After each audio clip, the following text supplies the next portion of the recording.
Palmyra, one of the most powerful cities in the Middle East, today, thanks to several haunted places, practically does not exist, and the original traces of the powerful queen, who considered herself the granddaughter of Cleopatra VII Philopator, will never be found again. Finally, all human traces had to be destroyed because they showed a face or were temples of the wrong god. We can only enjoy the image of the Queen in the museum in Vienna and the sculpture by Harriet Hosmer in Huntington Gardens in California. The sculpture itself was very shocking and famous in its time. Neither of them remembers Zenobia's time. Who was she, the woman who was the first to show Rome's weakness and take the entire eastern part of the empire from it for several years? Her real name was Septimia Bath Zabbai. Septimia is the name, Bath Zabbai is the nickname. Originally called Julia Aurelia Bath Zabbai, there is a version of the spelling Bath Zabbai. Septimia Zenobia probably became like many women on their wedding day, when she received a new name given by her husband. Related to Julius Aurelius Zenobios Zabdilas, a high dignitary of the city. We know nothing about her youth. She's a great character for a movie, but she only appeared briefly in one production years ago. There is even an excellent international novel that could serve as a basis for a screenplay. She was the second wife of Septimius Odenatus, who received an aristocratic rank from the Severan family for pursuing pro-Roman policy and defeating the Persians. We don't know much about his first wife. He had 2 children with her, Herodos and Haran. Palmyra was a city trading in precious items, where silk caravans stopped. Probably under Philip the Arab, Odenatus became a senator. Under the unfortunate Valerian, he became consul. In 260, Valerian was defeated by the Persians led by the famous Shapur I and imprisoned. At this point the most important part of history begins. There are independence revolts throughout the Roman state. Odenatus also sends an embassy to the Shah, but he did not get anything from Shapur. The Shah sent him away today, we would call it without notice. Indeed, Shapur is too powerful a person to need someone like Odenatus. Odenatus again turned to Rome for protection, to Valerian's son, Gallienus. This arrangement can be called a no-choice situation for both parties. One is afraid for his city-state, the other has to deal with rebels who defect to the side of the Shah, who has proven that it is possible to defeat Rome and even capture Caesar. In fact, these events herald the end of the empire. The Colossus will stand, but on very undercut legs. Shapur, however, did not reduce Rome by such vast territories as Septimia. Odenatus leads the Roman army in Syria, regains a significant part of Mesopotamia, for which he receives the title Corrector Totius Orientis, repairman of the East. The Lord of Palmyra dies as a result of an assassination attempt. Historia Augusta blames Queen Zenobia herself for this attack, allegedly jealous of Herodos' influence, and not her son Wabayat.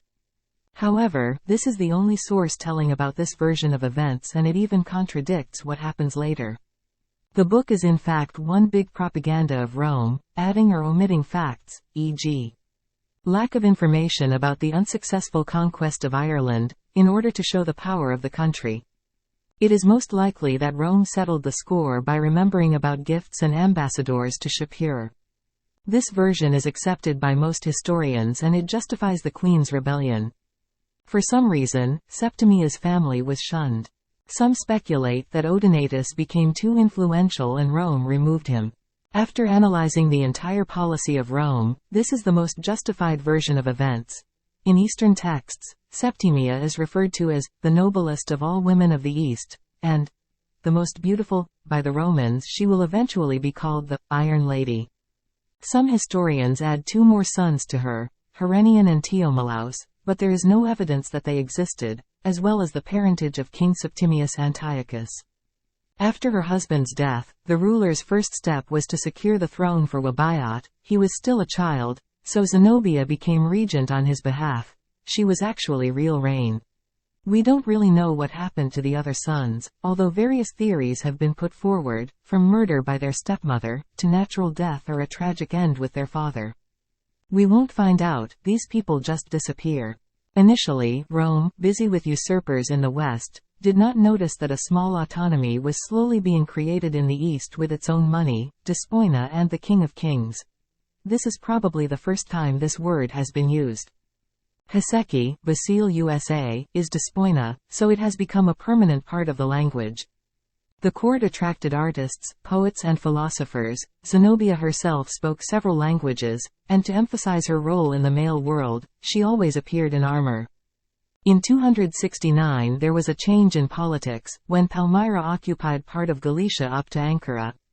We don't speak about region in nowadays Slovakia and Poland. The pretext is to protect the state from the Goths. It's a perfect time. Shapur is dying, and Rome is already ruled by another emperor, fighting the Goths and usurpers. Already in 270 Palmyra conquers Arabia, where the Roman army was completely defeated. From this point on, the new state also controls India's trade routes. In fact, the eastern part of the empire is no longer Rome's. This is the first demonstration that it is possible to overthrow Rome. The queen employs various people in her army, and does not hesitate to accept highwaymen or Saracens. Finally, they obtain the larder of the world of that time, Egypt. One may be tempted to say that at that time Rome would not have been interested in usurpation for a long time if it had not been for Egypt. This is where most of the state's grain comes from. Egypt was important and is still important today. Thanks to the flooding of the Nile, it provides grain for the south of Eurasia and Arabia. Caesar did not have a selfless affair with Cleopatra VII Philopator. Octavian went to war for a reason. Without Egyptian grain, famine may occur. In Egypt, Septimia is deified. She probably spoke the Coptic language. For the first time in centuries, someone speaks to people in their language, and she is renovating old temples. This gains her supporters. Philopator knew just few words. This is probably where the legend about the granddaughter of Cleopatra VIII Philopator, a descendant of none other than Caesarion, is born. Unlikely, Caesarion was killed very quickly, but this myth encouraged the Egyptians to cooperate and submit to the new government. Caesarion died on the orders of another Cleopatra. We need to stop here for a moment. We have 7 Cleopatras in history and several more with nicknames. Those with numbers lived in Egypt and came from a dynasty. Each of them lived in a different part of the world, but because they were all named after Alexandros the Great's sister Cleopatra of Macedon, who led to the death of his son in Roxanne, and probably also her brother. She was Alexandros's full-blood sister. They all come from the so-called Macedonian dynasties, which were born from the division of the empire carried out by Alexandros's generals, often married to his sisters.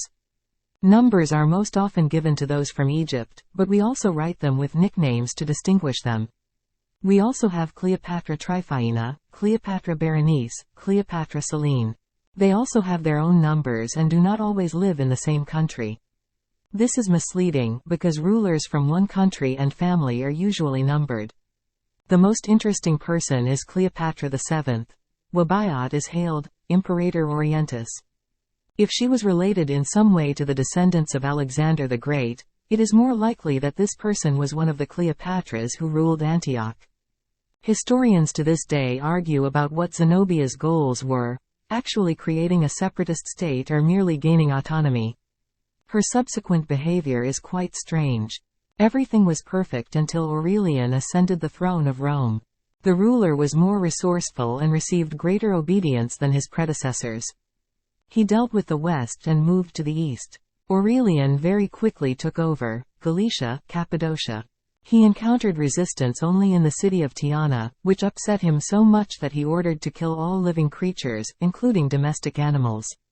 This shows how weak the arrangements and loyalty were. Only a very distant bridgehead decided to defend itself.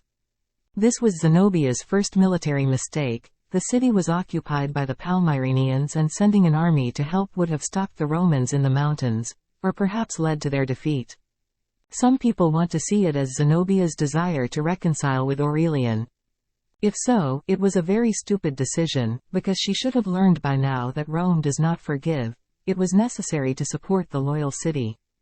The behavior may even lead us to question whether Septimia did not actually kill her husband on Rome's orders. Maybe she was an agent on the beginning.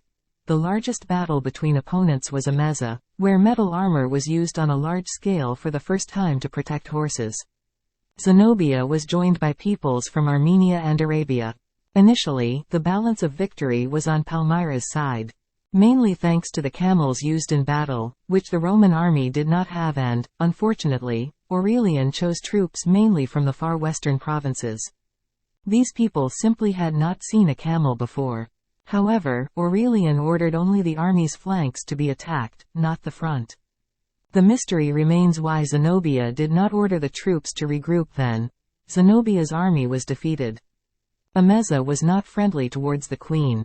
This was another mistake of the queen, who took refuge in the city and allowed the siege to take place instead of fleeing to the desert. The city is always the worst choice in such moments. In case of war, pandemic, riots or whatever, you should always escape to the countryside or the forest. This has not changed and will not change. Cities are wonderful, but only in times of peace. At other times it is certain death. Zenobia allegedly threatened to kill the population if they did not withstand the siege. Interestingly, Aurelian himself besieged the city so much that he left a gate for escape.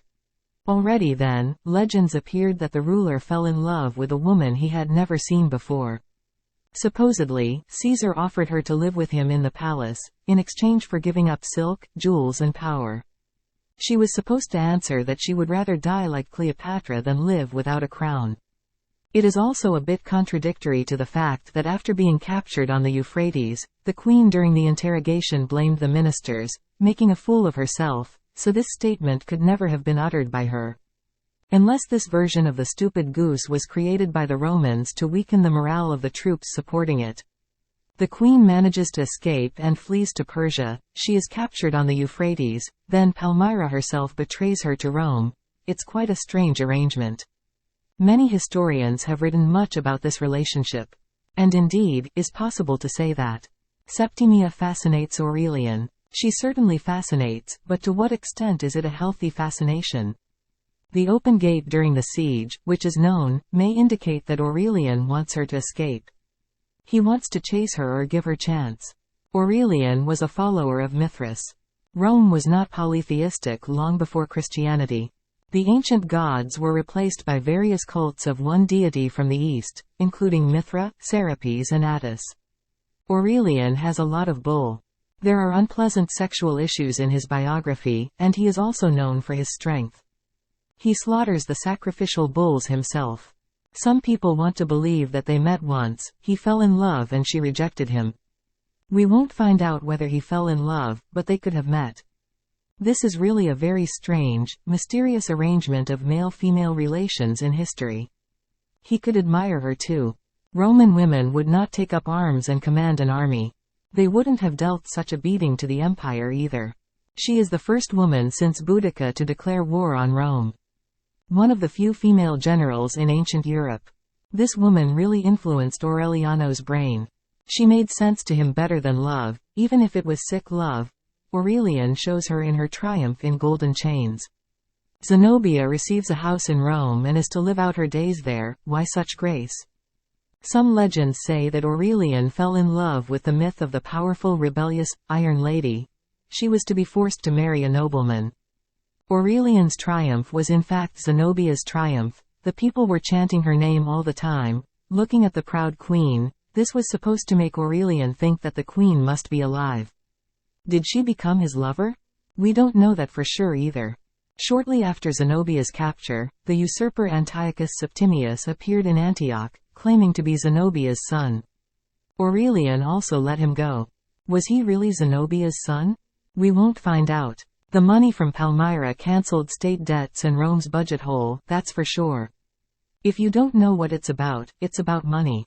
This story might as well have been about it. Rome was becoming insolvent.